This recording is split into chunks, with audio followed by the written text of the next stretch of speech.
So, as I said in DVD 1, you have two forms of attack with this. Atemi-waza, which is the striking. Yubi-waza is using the fingers, so we could be grabbing, rubbing, etc., etc. If we just, as an example, start looking at a finger technique here, just in the top of the sternal notch. By pressing in, we know mechanically, I'm going to start affecting his breathing. You know, you don't have to be a rocket scientist to do that.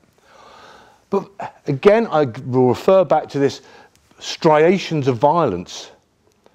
Do I want to come in here and do I want to snap his throat and kill him potentially? Whereas by putting my finger here, pressing in and down, I can drop him exceptionally easily. Just as an aside, by the way, you won't find that point working on women. So if you're training with a female training partner, it won't work. It's a very male point, also known as the male pressure point. We could use two fingers.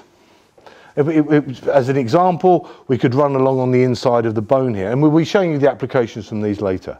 So I could come along in here,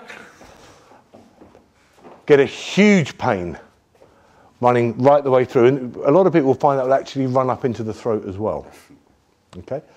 Now I'd probably add a little bit of control with this. I'd run that in and then just help him down nice and gently. Okay. From a striking perspective, let's have a look at some weapons. The shovel fist, beautiful to strike into there, but would it be truly effective in a really not life-threatening situation? Possibly not. So again, weapon selection is vital. However, I could strike him into here, along this center line here. It's going to have a great effect. I could use a single knuckle or phoenix eye fist, perhaps into one of the smaller areas here. A lion head fist from the Chinese system.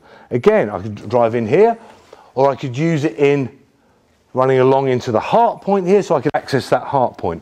I could drive it into the rib cage, so it's going to actually go in between the rib cage and start working on that. Other weapons would be a slap, of course. Yeah, we don't want to just have weapons for the sake of having weapons.